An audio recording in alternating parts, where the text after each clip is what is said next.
Hello दोस्तों, आप लोग कैसे हैं। आप लोगों का स्वागत है एस आर्ट लर्निंग में।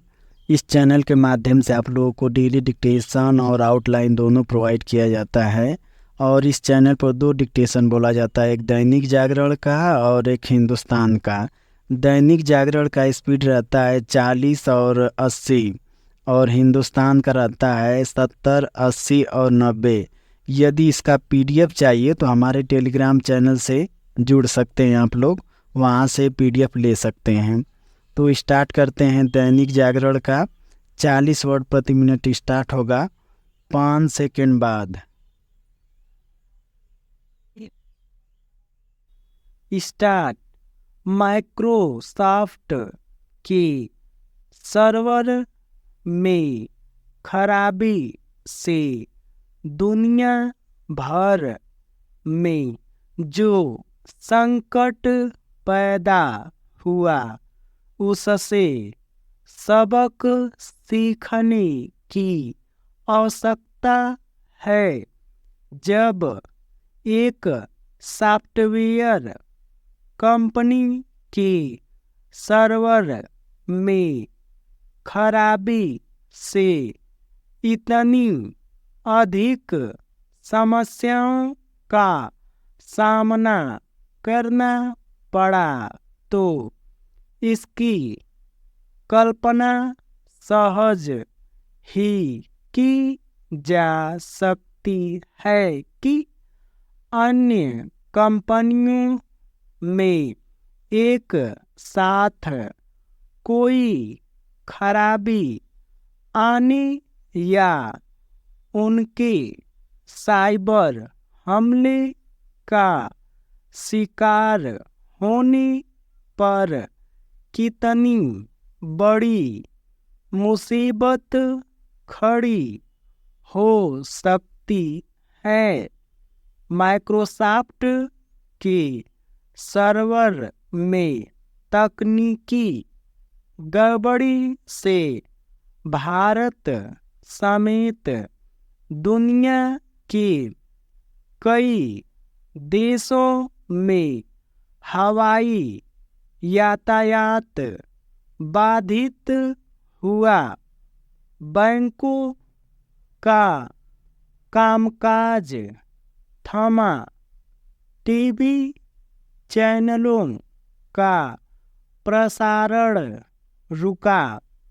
सरकारी एवं गैर सरकारी कंपनियों के काम में खलल पड़ा और अमेरिका में तो आपातकालीन सेवाएं भी ठप पड़ गई।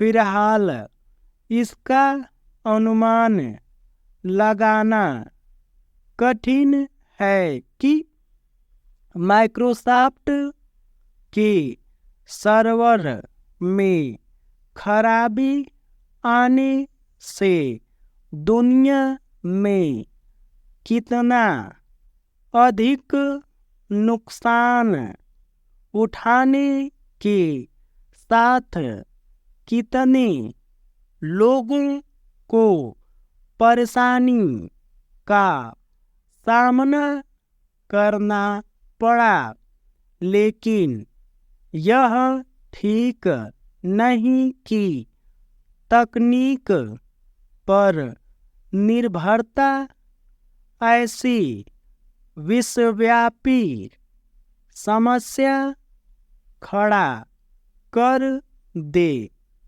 यह एक विडंबना ही है कि माइक्रोसॉफ्ट के सर्वर में खराबी तब आई जब साइबर सुरक्षा के उपाय किए जा रहे थे।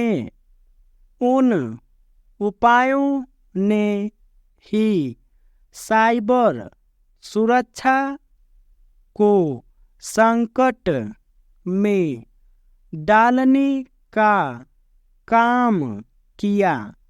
माइक्रोसॉफ्ट ने कहा है कि खामी का पता लगा लिया गया है और शीघ्र ही समस्या का समाधान हो जाएगा, लेकिन माना जा रहा है कि स्थितियां सामान्य होने में 2-3 दिन का समय लग सकता है।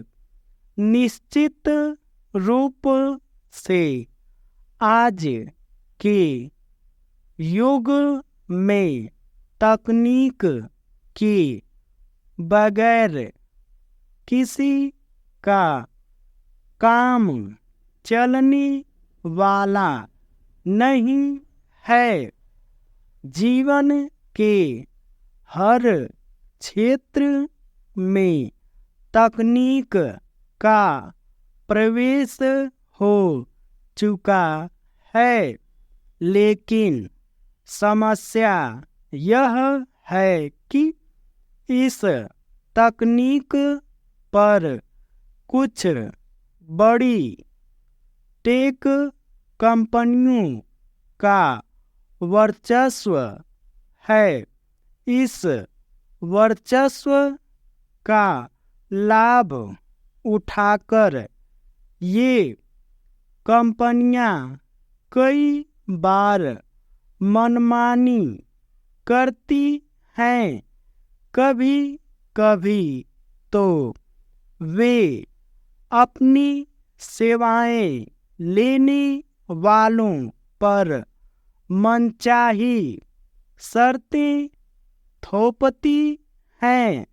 इससे भी खराब बात यह है कि वे अलग अलग देशों के लिए अलग अलग नियम बनाती हैं। निजी टेक कंपनियों के वर्चस्व और उनकी मनमानी का मुकाबला करने के लिए विभिन्न देशों की सरकारों को एकजुट होना होगा।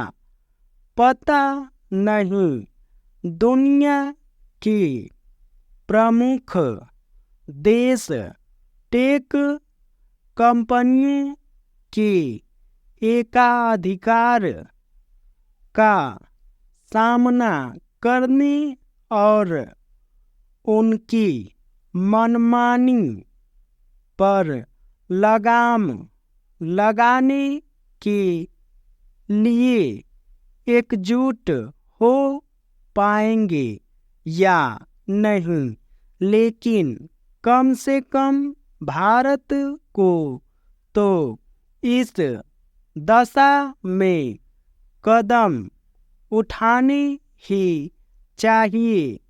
ऐसा इसलिए और भी आवश्यक है क्योंकि यह देखने में आ चुका है कि इन कंपनियों ने भारत सरकार की ओर से बनाए गए नियम कानूनों का पालन करने से इनकार कर दिया।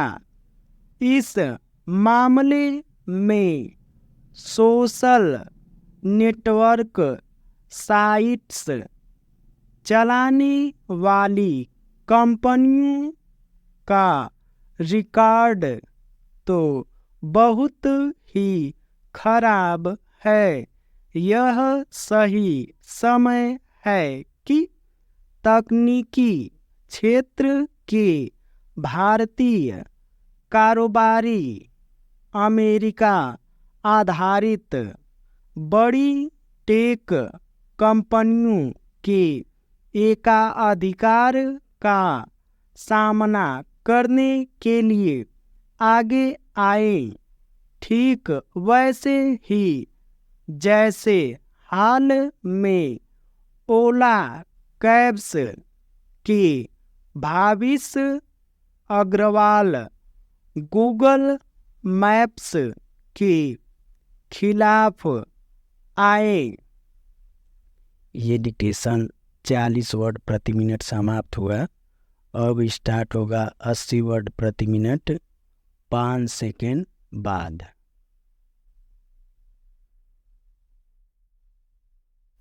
स्टार्ट। माइक्रोसॉफ्ट के सर्वर में खराबी से दुनिया भर में जो संकट पैदा हुआ उससे सबक सीखने की आवश्यकता है। जब एक सॉफ्टवेयर कंपनी के सर्वर में खराबी से इतनी अधिक समस्याओं का सामना करना पड़ा तो इसकी कल्पना सहज ही की जा सकती है कि अन्य कंपनियों में एक साथ कोई खराबी आने या उनके साइबर हमले का शिकार होने पर कितनी बड़ी मुसीबत खड़ी हो सकती है। माइक्रोसॉफ्ट के सर्वर में तकनीकी गड़बड़ी से भारत समेत दुनिया के कई देशों में हवाई यातायात बाधित हुआ, बैंकों का कामकाज थमा, टीवी चैनलों का प्रसारण रुका, सरकारी एवं गैर सरकारी कंपनियों के काम में खलल पड़ा और अमेरिका में तो आपातकालीन सेवाएं भी ठप पड़ गई। फिलहाल इसका अनुमान लगाना कठिन है कि माइक्रोसॉफ्ट के सर्वर में खराबी आने से दुनिया को कितना अधिक नुकसान उठाने के साथ कितने लोगों को परेशानी का सामना करना पड़ा। लेकिन यह ठीक नहीं कि तकनीक पर निर्भरता ऐसी विश्वव्यापी समस्या खड़ा कर दे। यह एक विडंबना है कि माइक्रोसॉफ्ट के सर्वर में खराबी तब आई जब साइबर सुरक्षा के उपाय किए जा रहे थे। उन उपायों ने ही साइबर सुरक्षा को संकट में डालने का काम किया। माइक्रोसॉफ्ट ने कहा है कि खामी का पता लगा लिया गया है और शीघ्र ही समस्या का समाधान हो जाएगा, लेकिन माना जा रहा है कि स्थितियां सामान्य होने में 2-3 दिन का समय लग सकता है। निश्चित रूप से आज के युग में तकनीक के बगैर किसी का काम चलने वाला नहीं है। जीवन के हर क्षेत्र में तकनीक का प्रवेश हो चुका है, लेकिन समस्या यह है कि इस तकनीक पर कुछ बड़ी टेक कंपनियों का वर्चस्व है। इस वर्चस्व का लाभ उठाकर ये कंपनियां कई बार मनमानी करती हैं। कभी कभी तो वे अपनी सेवाएं लेने वालों पर मनचाही शर्तें थोपती हैं। इससे भी खराब बात यह है कि वे अलग अलग देशों के लिए अलग अलग नियम बनाती हैं। निजी टेक कंपनियों के वर्चस्व और उनकी मनमानी का मुकाबला करने के लिए विभिन्न देशों की सरकारों को एकजुट होना होगा। पता नहीं दुनिया के प्रमुख देश टेक कंपनियों के एकाधिकार का सामना करने और उनकी मनमानी पर लगाम लगाने के लिए एकजुट हो पाए या नहीं, लेकिन कम से कम भारत को तो इस दशा में कदम उठाने ही चाहिए। ऐसा इसलिए और भी आवश्यक है क्योंकि यह देखने में आ चुका है कि इन कंपनियों ने भारत सरकार की ओर से बनाए गए नियम कानूनों का पालन करने से इनकार कर दिया। इस मामले में सोशल नेटवर्क साइट्स चलाने वाली कंपनियों का रिकॉर्ड तो बहुत ही खराब है। यह सही समय है कि तकनीकी क्षेत्र के भारतीय कारोबारी अमेरिका आधारित बड़ी टेक कंपनियों के एकाधिकार का सामना करने के लिए आगे आए, ठीक वैसे ही जैसे हाल में ओला कैब्स के भाविश अग्रवाल गूगल मैप के खिलाफ आए।